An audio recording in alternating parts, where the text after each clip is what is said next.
George കുട്ടി എന്ന് പറയുന്ന ഒരു നായകനെക്കുറിച്ച് ജിത്തുവിൻ്റെ മനസ്സിലൊരു സങ്കല്പം ഉണ്ടായിരുന്നു. ജോർജ് കുട്ടി ഇങ്ങനെ ആയിരിക്കും.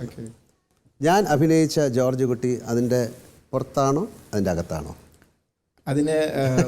അതിനൊരു രസകരമായ ഉത്തരം പറയാനുണ്ട് സാർ.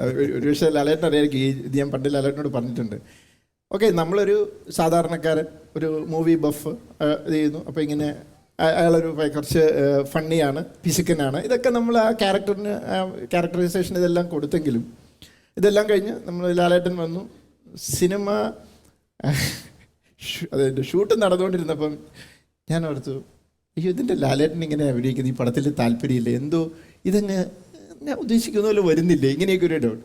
എങ്ങനെയാണെന്നറിയില്ല, സ്ക്രീനിൽ വന്നപ്പം അതിൻ്റെ മുകളിലേക്ക് വന്നു. പ്രത്യേകിച്ച് ഞാൻ ഓർക്കുന്നുണ്ട്, ആ ഒരു മുണ്ടൊക്കെ ചെയ്ത് വന്ന് ഇങ്ങനെ എൻ്റർ ആകുന്ന ആ ഡൈനിങ് റൂമിൽ അങ്ങോട്ട് വരുന്നത്, ആ വരുന്ന രീതിയെ കണ്ടപ്പോൾ ഞാൻ ഓർത്തു ഇനി. പക്ഷേ എന്താണെന്നറിയില്ല, അത് സ്ക്രീനിൽ വന്നപ്പം ഞാൻ എന്തുദ്ദേശിച്ചോ അതിൻ്റെയൊക്കെ വേറൊരു ലെവലിലേക്ക് അത് വന്നു.